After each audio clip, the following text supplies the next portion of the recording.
Yo, what's going on, guys? My name is Dallas, but I also go by Dremu, and today we are going to be going over another deck profile. This is for the Generaiders deck, and if you don't know what this is, it's a group of level 9 monsters that each have their own certain effects, um, supported by a level 4 monster, which allows them to tribute a Generator monster to get them out onto the field, as well as the field spell. The field spell is the bread and butter of literally required for this archetype, and that is the Generator boss stage. Now, if you have played any MMOs, you mean raider bosses. It's kind of like your own, like your own raid boss, which is really cool. But I'm going to go ahead and go over the field spell right now. What this does is once per turn, if a card is added from the main deck to your opponent's hand, except during the damage step, so this does include the draw phase, you can special summon one Generator monster from your deck in defense position.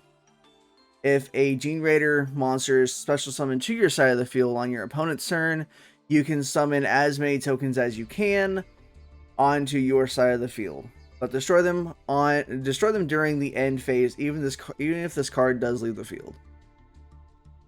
So your opponent draws a card, and then if you have this out on your side of the field, you can special summon a level 9 or the level 4 with this card.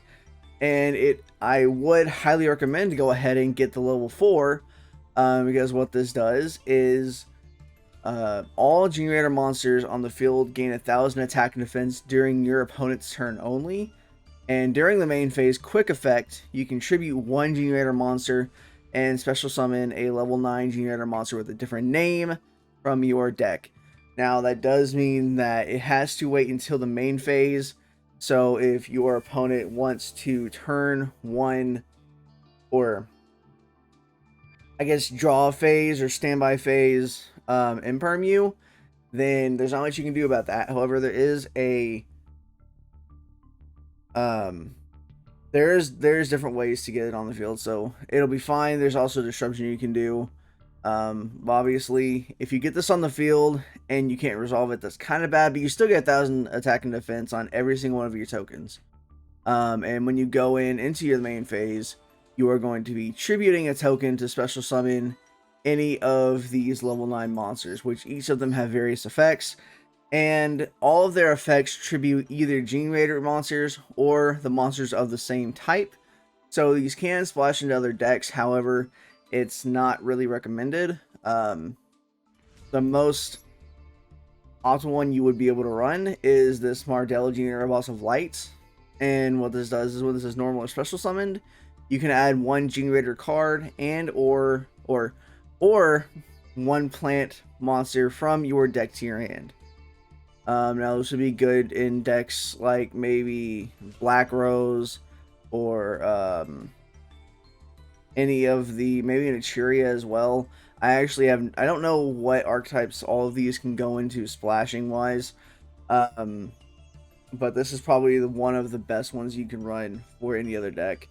You get Rose Lover, get into the graveyard, banish it, and then special summon this. After you do that, you can pretty much just get any plant type you want from your deck and then add it to your hand. We did skip over a kind of important card, and that is going to be Condemned Witch. When this card is normal summoned, you can add one Forbidden Quick Play spell from your deck to your hand. Works with Forbidden Droplet. I don't have any right now, so I'm using Forbidden Chalice instead. And then during your opponent's main phase, quick effect, you contribute this card and special summon one level 4 fairy from your deck. Obviously, this can be ashed or called by, so it's not all that good. However, I have yet to be either one of those. I've been impermed just because. However, after you've already normal summoned this, you get Forbidden Chalice and you have a monster negate on the field. So once you tribute Condemned Witch, you go into Lopter. Once you go into Lopter, you get your effect with Generator boss stage if they did Ash that or something like that. And then you can tribute those tokens to go into any of the other boss monsters. We've already went over Mardell. Frody is going to be the next one, and it's Frody, Generator bosses of swords. You can only control one of each of the Generator monsters as well. That way you can't abuse their effects.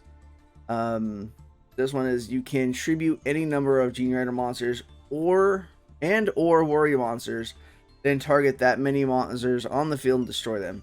Then your opponent can draw cards equal to the number of monsters destroyed on their field. This is not the best. However, you can, if you play Drone Lockbird, you can destroy all the monsters on the field. Unfortunately, it does target. And, you know, you can destroy them, and then Drone Lockbird would stop them from drawing a card. So it's not too bad. Next, you have Nalufar. I don't know how to say this name. If a card you control would be destroyed by battle or card effect, you can destroy one Generator or one Beast Warrior monster you control instead.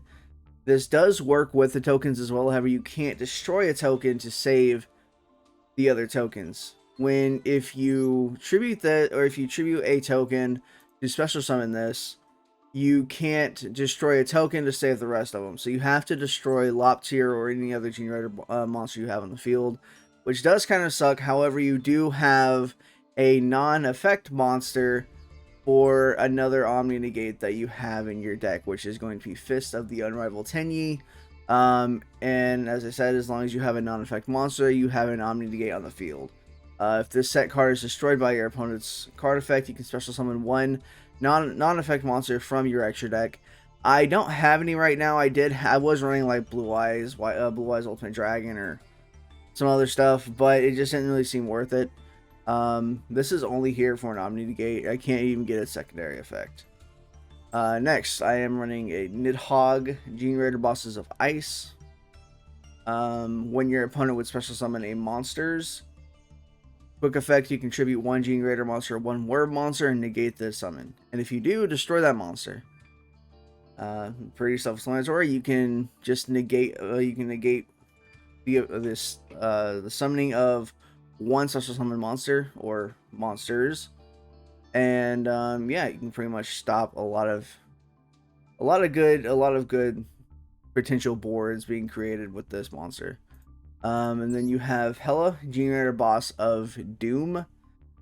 You contribute one Generator monster and one zombie monster, then target one of those monsters with a different name than the tribute monster on the field, and special summon that monster in defense mode. You usually want to go into Har, which is another Omni Negate.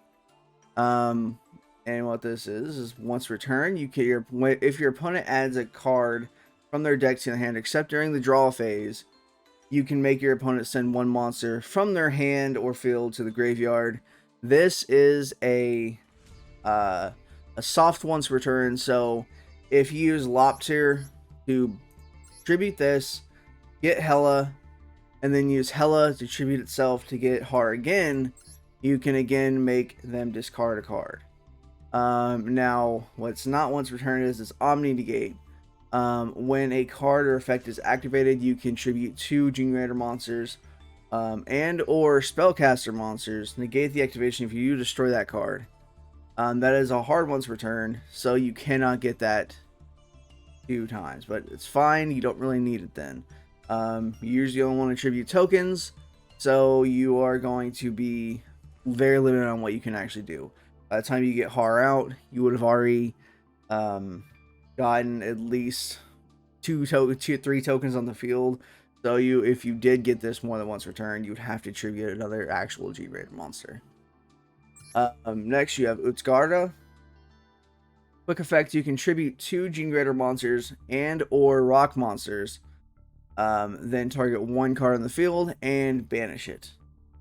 Pretty self-explanatory. You just get a free banish. Well, not a free banish, but with your tokens, you don't really have to waste any of your actual monsters. Then I am running 1 Terraforming, just so I can get the field spell out really quickly. 3 Pot of Extravagance. You do kind of care about the extra deck. You can replace one of these pots with Generator Boss Quest, which what this does is you can reveal 1 Generator monster in your hand. If you do, add up to 2 Generator spell and traps with a different name from your deck to your hand. And then place the revealed monster at the bottom of your deck. The bottom of your deck part doesn't really matter. You can always, you'll be shuffling your deck. Though honestly, if you put the monster back on the bottom of your deck, you most likely don't want them in your hand unless you get like Lopter, which that, I mean, honestly, that doesn't even matter because even if you have no monsters to summon, which is the really cool part about this whole ordeal here, is that on your opponent's turn, you can special summon a really powerful monster on their draw phase. So it doesn't really matter if you have, you know, monsters in your hand to summon at all, really. So yeah, that is Generator Boss Quest. You can replace one of the Pot of Extravagance with one of these, and honestly, I think I might. It'll make it a little more consistent. Honestly, drawing 2 cards is really good. However, if you don't get your field spell or a way to get to the field spell, then you're pretty much out of luck. But next, I'm going to go ahead and skip over the boss stage. We already went over it. I'm running 1 Super Poly. This is just so that you can get into Starving Venom Dragon.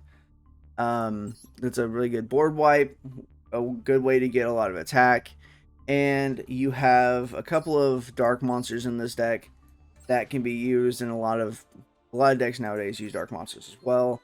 Just a really easy way to get rid of a lot of problem monsters. Next, I'm running 3 Forbidden Chalice, and you can target 1 face-up monster on the field. Till the end of this turn, it gains 400 attack, but its effects are negated. It's just a free monster negate. Usually you don't want to use anything that has like 2000 attack. You really want to use these on the starter pieces instead of the actual boss monsters themselves. Then you have 1 Called By. You can run this at 2 if you want. I only have 1. This deck does kind of fall to Ash Blossom. However, if you have the Generator Boss Room Omni Negate, you should be fine. We'll get to that Omni Negate here in just a little bit. World Legacy Monstrosity. I'm running this at 3, and what this does is you can special summon 1 level 9 monster from your hand, or target 1 level 9 monster you control, special summon from your deck 2 level 9 monsters with a different original type and attribute from that targeted monster, and with a different name from each other. But they can't attack and they'll be destroyed at the end of the turn. That doesn't really matter because you'll be going into your extra deck once you get this out. Next, you're running 2 Imperms. You can have this at 3, doesn't really matter. You have a lot of negation in this whole deck, so this is kind of just to stop them from doing something if they go first. 2 Generator Boss Fights. This, I'm only running this at 2, just because it's a break if you get this and any other way to get to it. So I don't really want to run this at 3, just because I don't really want this in my hand if I have a Generator Boss stage or a way to get to it. Now this does allow you to activate the Generator Boss field spell directly from your deck, and then your opponent draws 1 card, so you do get the effect of the Generator Boss stage right away. So you can run this at 3 if you want, but I only feel like it's really necessary to run it 2. Then I'm running 3 Fists of the Unrivaled Tendu. We've already went over this. It's just a free Omni Negate if you have those tokens down on the field, which if you do, it's going to be on your opponent's turn anyways, so they aren't going to be able to do much about it. And then the Generator Boss Room. This is the Omni Negate. It's kind of an Omni Negate. When your opponent activates a card or effect in response to the activation of your Generator card or effect, this includes the field spell, any of the, well, I guess it's just the Generator Boss Room as well. You can discard 1 card, and your opponent's activated effect becomes each player draws 1 card. So basically, you can stop something from just either destroying your field spell or stopping your effects. And it has to be in response of one of your activated effects. Not all that great, but you can kind of just mosey around a lot of things with it. And you can just draw one card. Unfortunately, it does cause your opponent to draw one card, but a lot of lot of cards in this deck does, so that doesn't really matter all that much. That's it for the main deck. We're gonna go into the extra deck. So we are running one Starving Venom Fusion Dragon. Again, board wipe, and you can get a really big monster on the field. Then I'm running 3 Phantom Fortress Enter Blast of whatever this is. You can attach one material from this card and then activate one of these effects. Banish one card your opponent controls. Banish one random card from your opponent's hand. Banish one card from your graveyard, or from your opponent's graveyard, and banish the top card of your opponent's deck face up. I have only used this a couple of times, and I believe it was just to banish one card your opponent controls. Honestly, banishing one random card, as long as they have just one card they've added to their hand, I don't see it all that much of a useful thing. Or if they're just like top decking and only have one card in their hand, you can just banish it. So yeah, that's not too bad. Next, I'm running 2 Infiltrack Earth Slicers. Haven't made this yet. But when this card destroys an opponent's monster by battle, you can attach that monster to this card as material. And then you can only activate one of these effects each turn. You can detach any number of materials from this card, then target that many cards in the field and destroy them. That's the only one we go over because that's the only one you're going to be doing. And then I'm running 1 Jormungandr. You can run this at 2 or 3. I only have 1. All this does is this card's original attack becomes 1,000 times its number of materials. Then quick effect, you attach one material from this card. Each player draws one card. Then each player that drew attaches one card from their hand or field to this card. It's a quick effect, so you can do this in the battle phase. So if something attacks you, you can get something that's really, really strong. However, it has no protection at all. So if you do this, you're gonna want to end the game really quick. And I'm running 2 9 lives cat. Your opponent cannot target other monsters you control that was special summon from the graveyard with card effects. You can attach one material from this card and then target one level 9 monster in your graveyard, or one monster in your opponent's graveyard and special summon it. Now the reason that this is really good is because I'm only running 1 Mardell, which allows you to get a Generator card from your deck to your hand. So if this is in the graveyard, you can use 9 lives cat to get Mardell back and then activate its effect, and then from there you should be able to either get quest, boss stage, boss room, or boss fight, which is very nifty if you have Brit, which can happen in this deck. Obviously, you have so many spells and traps, you have so many level 9 monsters. If you don't get any level 4s or any way to get to your field spell, then that is legitimately a brick. Next, I'm running 3 Sacred Tree Beast Hyperiton.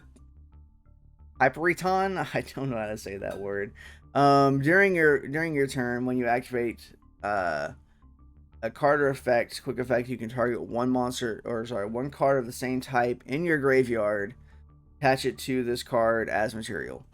During your opponent's turn, when a card or effect is activated, quick effect, you can detach one material from this card of the same type, and if you do negate the activation, destroy that card. So basically, if they activate a monster effect, you have a monster attached to this, you can detach it and then destroy the card and negate the activation. Same with spells and traps. However, traps is going to be a little bit harder since you aren't really going to be using traps a lot of the time on your turn. So spell cards is really going to be the best bet for this situation. And then just Zeus, just a board wipe really easily. And if you go into your extra deck, you're most likely going to be going into a Xyz monster, so it's just a really easy way to get Zeus out. And then Blackluster Soldier, you will most likely be getting this effect unless you have, by some unlucky way, just Ash Blossom, Condemned Witch, and Lop Tier. And you have all those on the field somehow. I don't know how you would ever do that. But if you have those on the field, you will not get a Blackluster Soldier effect. But if you have any level 9 on the field, which you better, especially since you can contribute this, you can just go into Blackluster Soldier, get the negation effect so they can't be targeted or destroyed by card effects, and then yeah, get its additional effects. And then finally we have Access Code Talker. Your opponent cannot activate effects or cards in responses. So everyone knows what this does. You target a link monster that was used to link summon this monster, gain 1,000 attack times its link rating, and then banish one link monster from your graveyard or your field, and destroy a monster on your on your opponent's side of the field. So, really good. Haven't used this yet though. I haven't used this yet. I don't usually link summon. I don't link summon a lot. I've had bad experience with link summons, but yeah. Now I should include a couple of duels at the end of this. It might extend a little bit. Sorry about that, but they were really good duels. One was against a branded deck, which I am very, very happy that I got on. That I was able to save because it was such a good duel. But yeah, this is the deck profile. Let me know what you guys think, and hope to see you on the next one. Peace.